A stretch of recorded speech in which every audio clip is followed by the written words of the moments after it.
Good morning, everyone. My name is Mighty Stream. Today is April the 2nd. Amazing. Today is April the 2nd. I hope yesterday was a beautiful day for you. I told you that we would be back together on Saturday morning, and I'm excited to be with you. Let me take a moment of silence, followed by the we version of the Serenity Prayer. Thank you. God, grant us the serenity to accept the things we cannot change, the courage to change the things that we can, and the wisdom to know the difference. I am brought to you by Hope Through Navigation. This is their Hood Recovery Services. Hood is an acronym, HOOD, and it stands for Hope Offered on Demand. This is a program in the works. I am building up towards having a full year of the Just for Today meditations available to you. However, I'm also working on an app that will allow you to access readings from the basic text. I will here start very soon, probably this weekend, covering the steps as they are written through Narcotics Anonymous, steps 1 through 12. I'm going to cover them. I'm going to answer those questions, and hopefully, we will be able to work those steps together. Hopefully, you have a sponsor because you'll want to cover the answering of those steps or those questions with your sponsor. But if you need me, you can reach me at recoveryofhope21 at gmail.com. You know, there's one more thing that I want to tell you. Um, I'm hoping by Monday, I will have the logo back up in a way that suits me. It has to suit me. I don't want to do anything that is not excellent. I need to have the logo where it suits me and I'm able to get on here and just have a conversation on the meditation and not be worried about all of the outside things, you know? So I am going to be working on a logo that I can use. And I love the one that I have.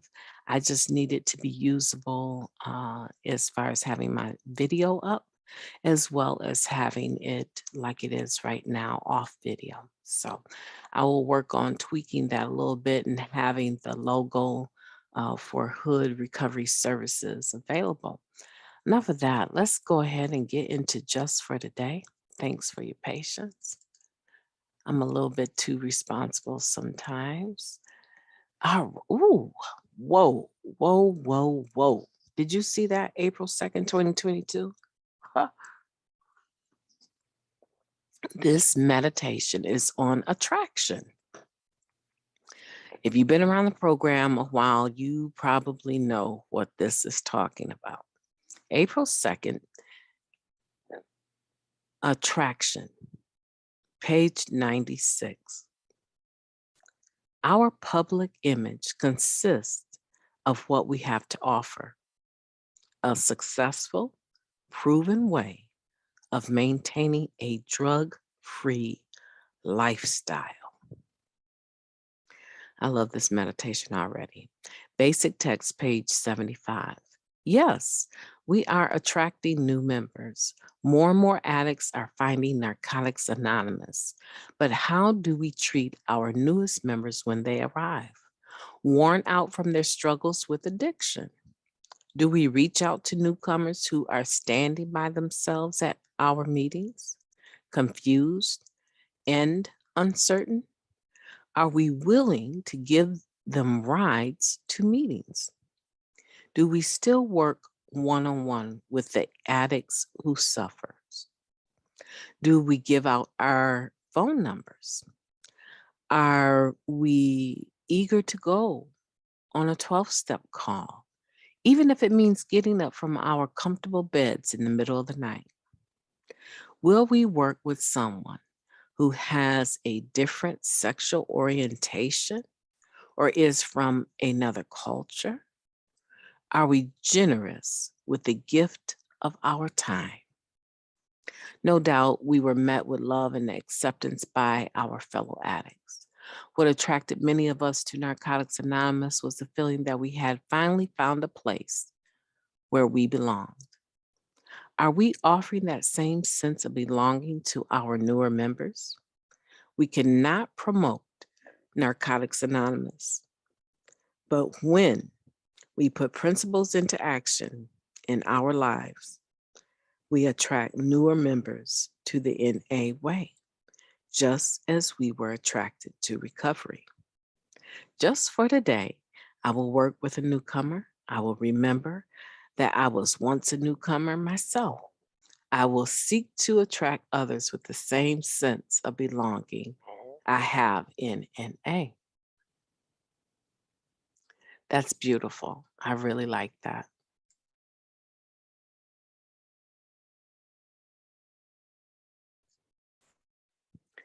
So, what do you think about that?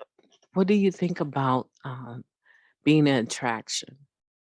What do you think about your public image being an attraction for the successfulness of this program of Narcotics Anonymous, helping you to maintain a drug free lifestyle? And are you willing to go the extra mile with the new members? Are you willing to give someone a ride to a meeting that needs it? And we're just now opening back up from the pandemic, right? So a lot of places are starting to have meetings in person, and we have a ton. Let me just say this: we have thousands of new recovering individuals who got clean during the pandemic, have stayed clean during during the pandemic using the Zoom platform, online NA meetings, virtual meetings. I actually happen to know quite a few people. I could reach out to them and have a conversation any day and time, and they can call me. I don't want to say any day and time. There are some times that I probably don't want to take a phone call, but if they were seeking me, right, they could get a hold of me and vice versa. And the point is that these individuals have never, ever, up until recently, been to any in person, face to face meetings. As it says here, it says, do we reach out to newcomers who are standing by themselves at our meetings, confused and uncertain? We have people that have never been to an in person meeting. Their recovery that they attained, they did it in the comforts of their home, in their vehicles, on their telephones, on their computers. They met individuals from all over the world, not just their local community. The people in their local community, they don't even know other than the people that were using. And now they have an opportunity to meet people face to face, to make in person meetings. What is my point? That this program is one of attraction. And if you're successfully being able to maintain a drug free lifestyle, you are an attraction. And part of that attraction, when you go to your face to face meetings, will be being able to take notice of the individual that might be struggling. I mean, there are really people that have not congregated face to face. And for many of us, that sounds so foreign. But can you imagine back when you had 30 days, 60 days, 90 days, when you had 6 months? Can you remember getting your first glow in the dark 1 year key tag? And can you remember when you got your 18 months, the gray one? Duct tape gray, right? Stick and stay. Can you remember getting that? Okay, now, can you remember getting your first multiple years of recovery, clean and serene, your black and gold key tag at 2 years? I want to make this real for you. Now imagine all of that time, all of those key tags that you stacked together up to your first black key tag. And now imagine that there are people that literally they receive virtual acknowledgement. They received a picture of that key tag to honor their clean time. And right now, at 2 years, if they've stayed clean all this time, and there's many that have that I know, now they're being invited to go or given the opportunity to go to a face-to-face meeting. What do you think a hug means to them? What do you think a hug means to them? Because a hug today is different than a hug 2 years ago.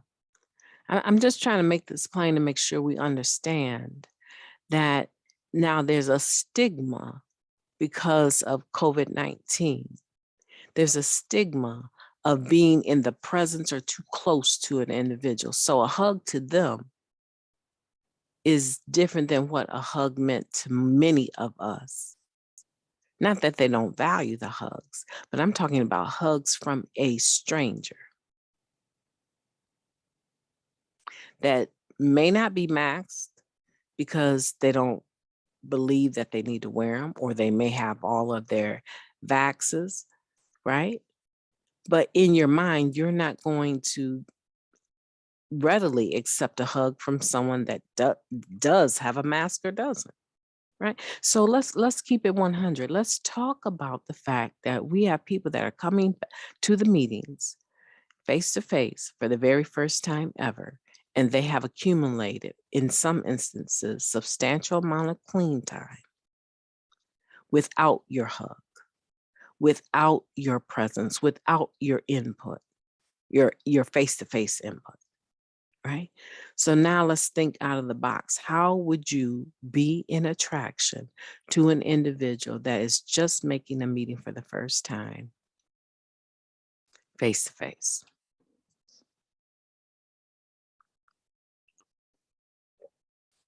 I can count on one hand how many face-to-face meetings I've been to just since it opened back up. Things open back up. I can count on one hand how many face-to-face meetings I have been to. And I probably can count, I'm talking about since the beginning of this year, I can count on one hand how many face-to-face meetings I've been to. And I probably can count on the other hand how many I will go to up until June. But a lot of people don't have that luxury. A lot of people, they endured the virtual meetings, and they desperately need human contact. They desperately need the encouragement of the fellowship, the support of the fellowship, face to face and in person. So looking outside the box for me looks like this podcast. Thinking outside the box for me is this podcast, because there's some people like myself that are not really interested in in-person gatherings, truly. Okay. So, but we're not talking about those individuals. We're talking about the individuals that are now finding themselves being mandated to make meetings because things have opened up and the virtual meetings are not going to be an option for their parole or probation officers anymore. We're talking about people that need to prove to the court that they are going to regular meetings so they can get their kids back, right? There's a lot of things to take in consideration. And in that, I want to challenge you today to think of about them. How can you be an attraction to them? And how do you think outside of the box in regards to carrying the 12th step to them. How do you do that? I don't really have the answer. I don't know. I don't know.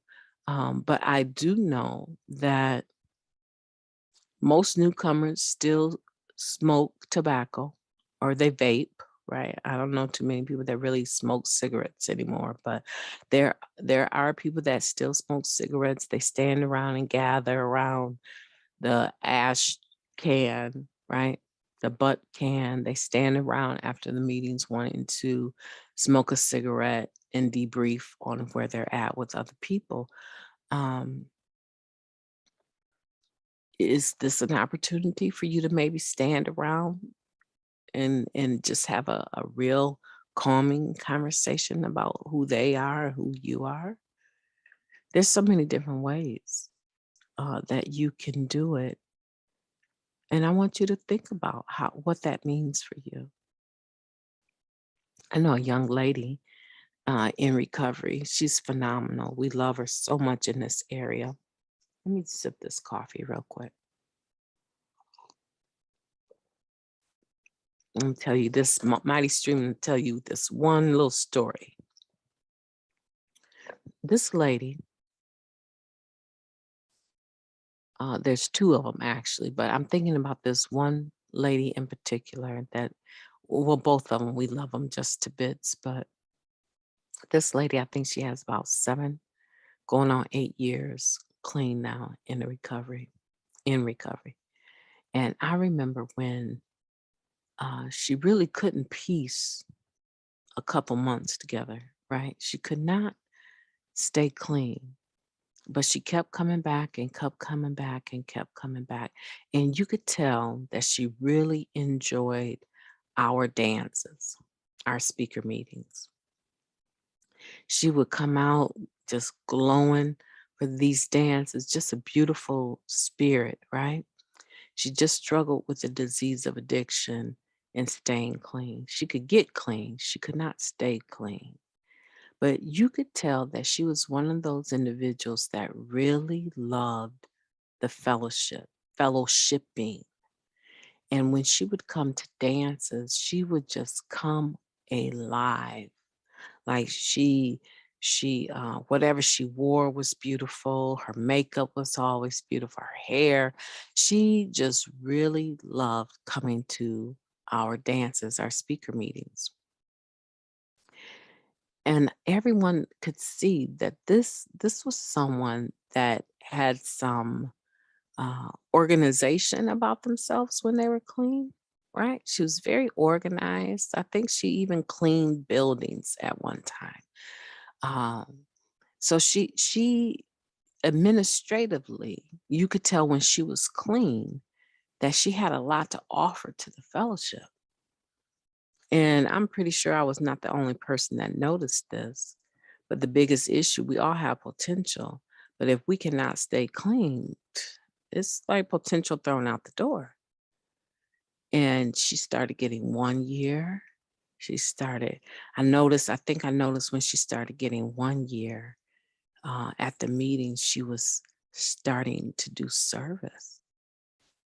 And her presence in the chair seat was powerful. She would stick to the readings. She was able to make sure that the meeting maintained an atmosphere of recovery. I said, wow, this is a miracle right here. This is what our area needs. And do you know, recently, uh, I have heard individuals indicate that she was a powerful force for a recent gathering or a recent function our area had. And she developed that skill over time after she was able to stay clean. What she brings as an attraction to the fellowship for a newcomer, that message she embodies is powerful, it's beautiful, it's loving, it's caring. It's the type of person you would want to be your friend on any given day. She's very direct, but very kind in being direct, right? She speaks the truth, but she's not crushing with it. And I just see that over time, as a result of being able to stay clean, she's become an attraction to newcomers, right? In the area of being able to organize gatherings and do service work on the fun and entertainment committee. And so whatever it is, the point that I'm making is that you have something that you're really, really, really good at. And through using that as an offering or a service commitment or a giving of your time, right? You are an attraction to the newcomer. I just want to read this one last time.